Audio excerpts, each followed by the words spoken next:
Histoire d'en dire plus.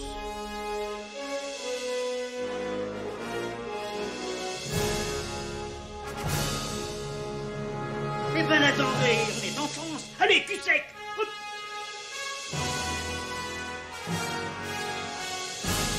Personne ne me le croirait, pourtant c'est vrai, ils existent, ils sont là, Tarnatata. Glow. Il faut qu'on pète.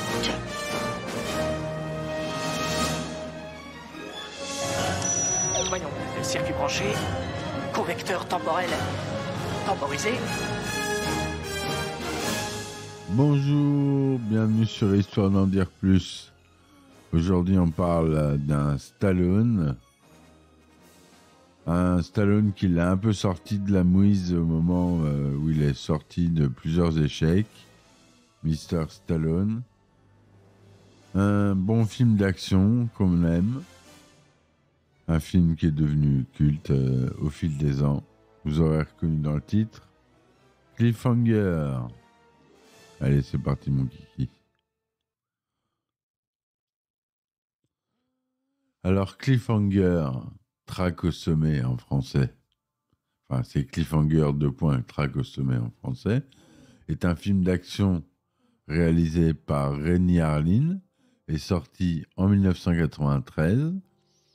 Il met en scène Sylvester Stallone dans le rôle de Gabe Walker, un alpiniste secouriste qui doit affronter une bande de mercenaires menée par Eric Quellen, joué par John Lithgow, à la recherche de millions de dollars perdus dans les montagnes rocheuses.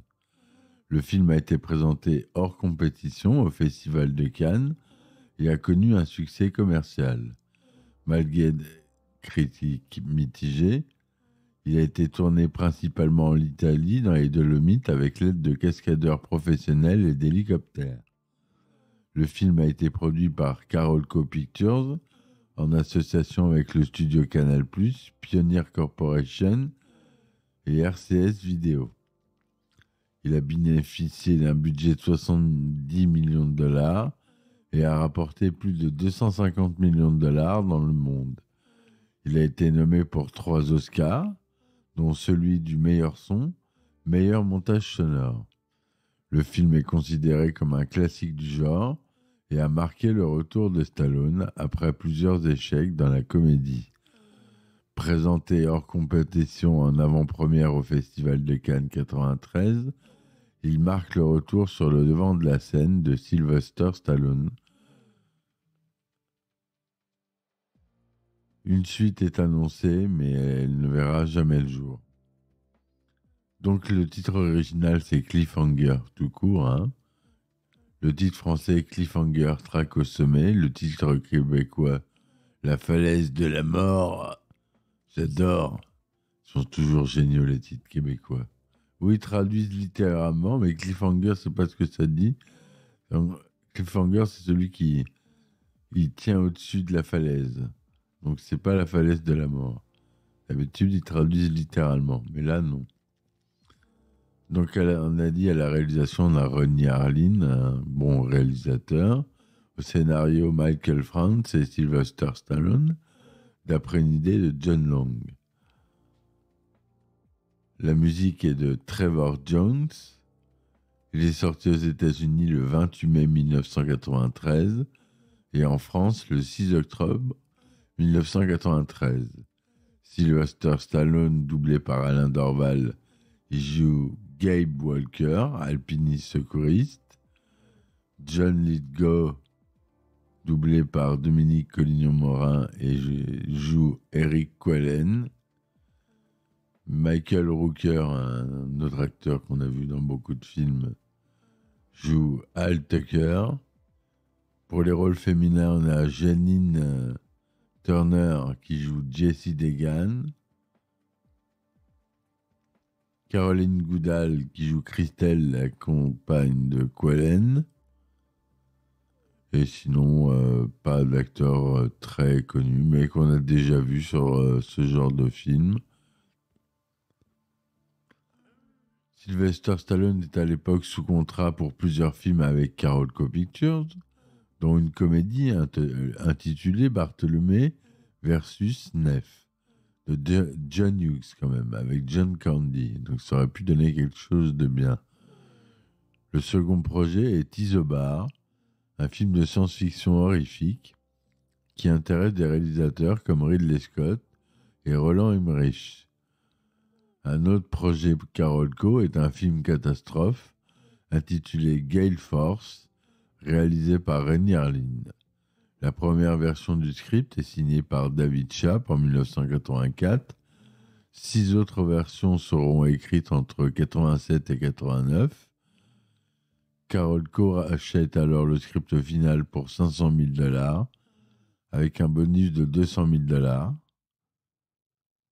René Harlin obtient un salaire de $3 millions pour le réaliser. Son contrat lui confère un contrôle total sur le projet. Il demande alors de nombreuses réécritures du script, notamment plus de scènes d'action. Entre 1990 et 1991, Carolco dépense plus de $4 millions pour développer de nouvelles versions du script. L'un des scénaristes est Joe Ercedas. Il est ainsi payé €500,000 pour écrire sa version. Il en fait alors un thriller plutôt érotique qui est rejeté.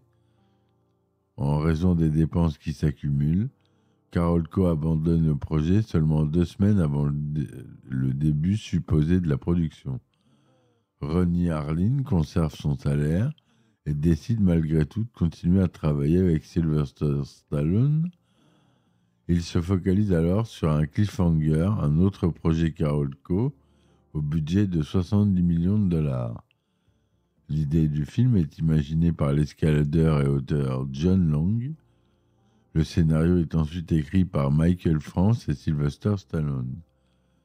David Bowie est le premier choix pour incarner Eric Qualen, alors que Brian Ferry est un temps envisagé. Christopher Walken est finalement choisi. Il quitte cependant le projet peu avant le début du tournage.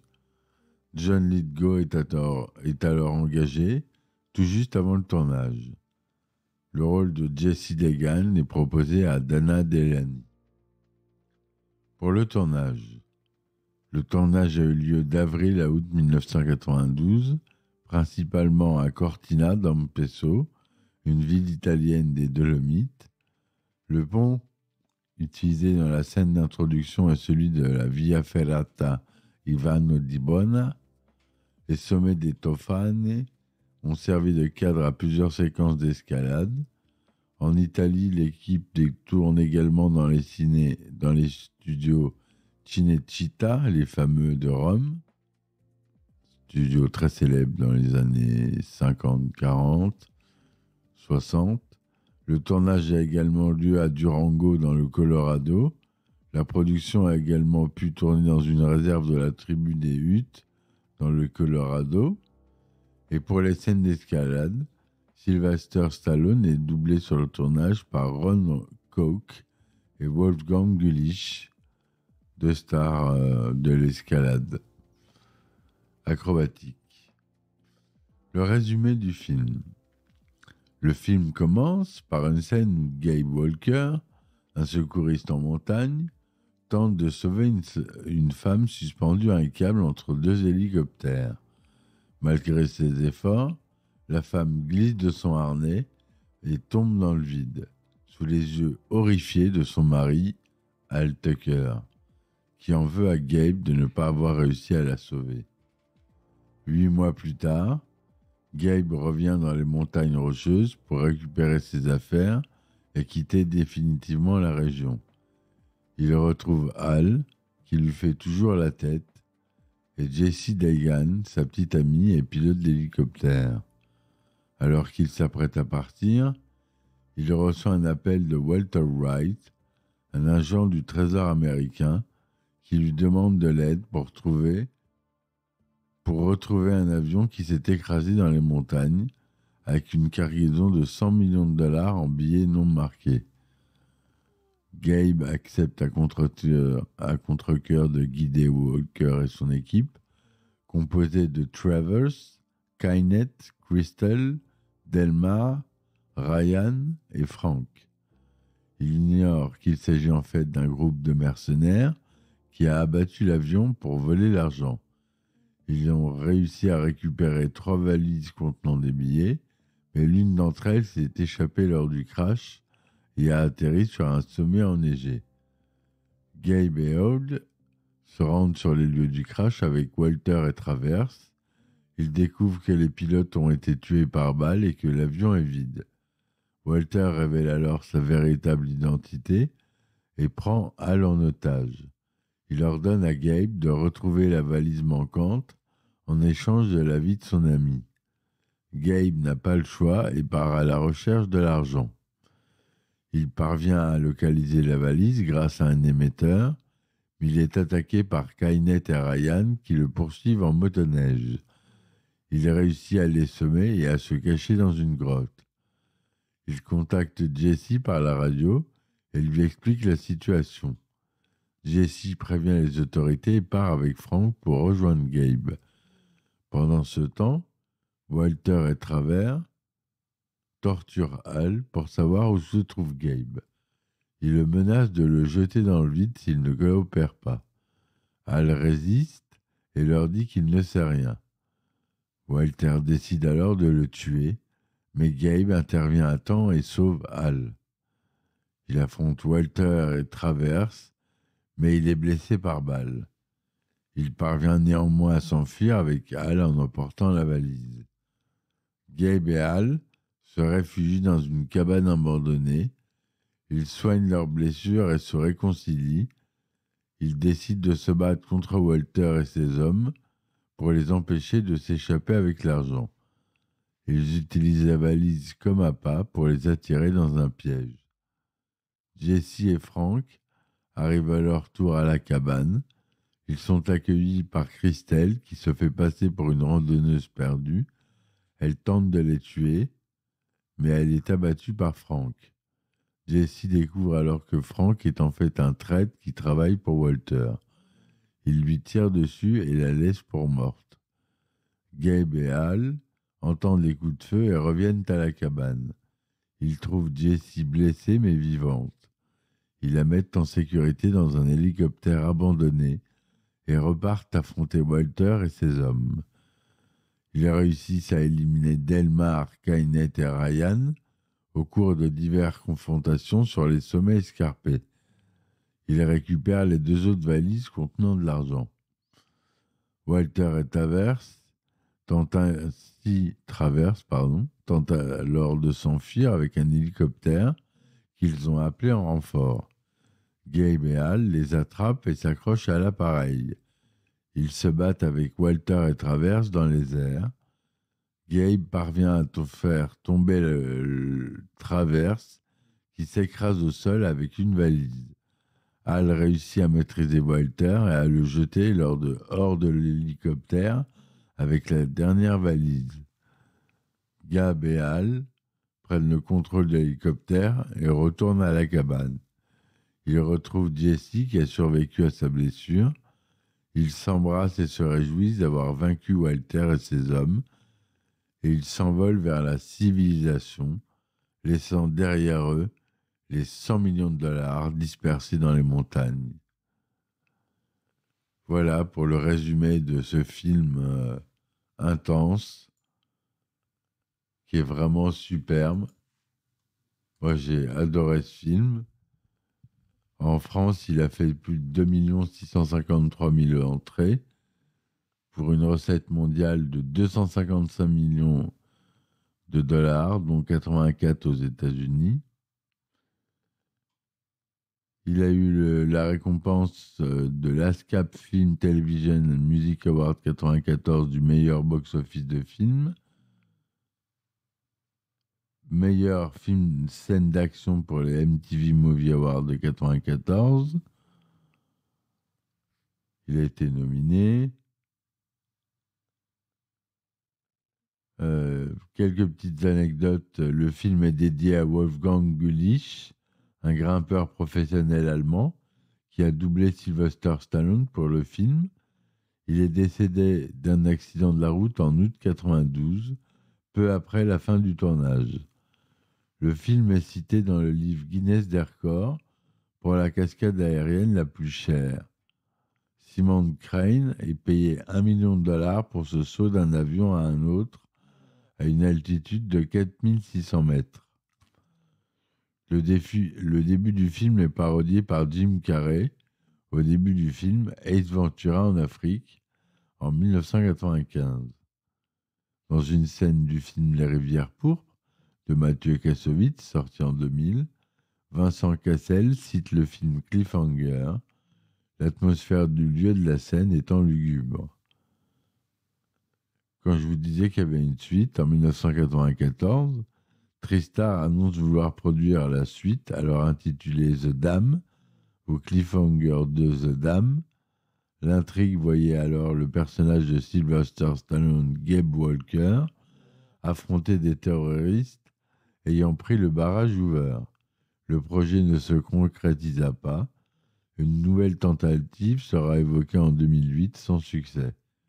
En mai 2009, il est annoncé que Studio Canal envisage une reprise produite par Neil H. Moritz et dont le tournage devrait avoir lieu en 2010. En 2015, Sylvester Stallone déclare sur son compte Instagram qu'il adorerait faire une suite à Cliffhanger. En 2019, un redémarrage au féminin est annoncé d'après un scénario de Sacha Penn et réalisé par Anna Lily Arminpour.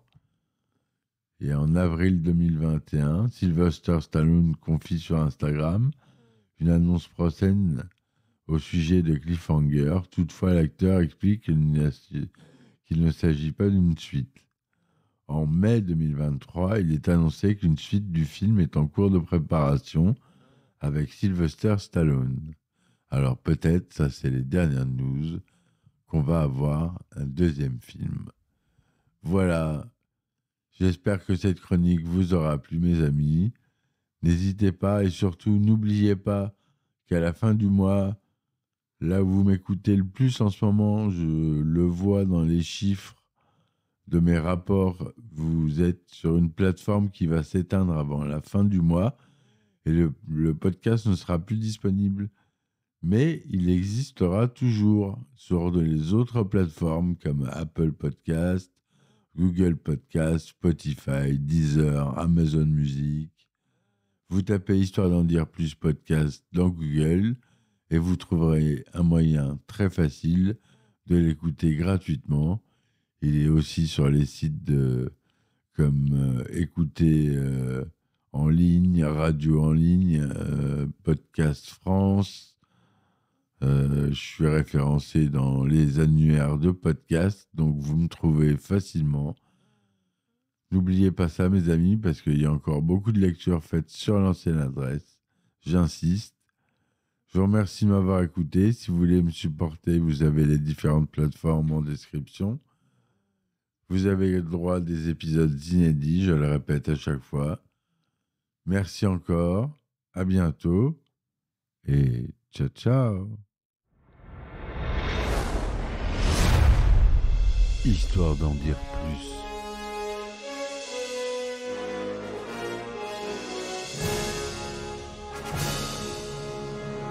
Eh ben attendez, on est en France. Allez, cul sec. Hop.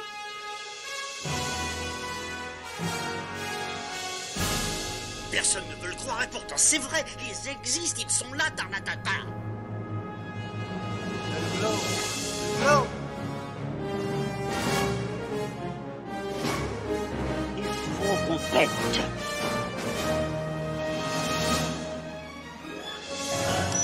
Voyons, circuit branché, convecteur temporel temporisé,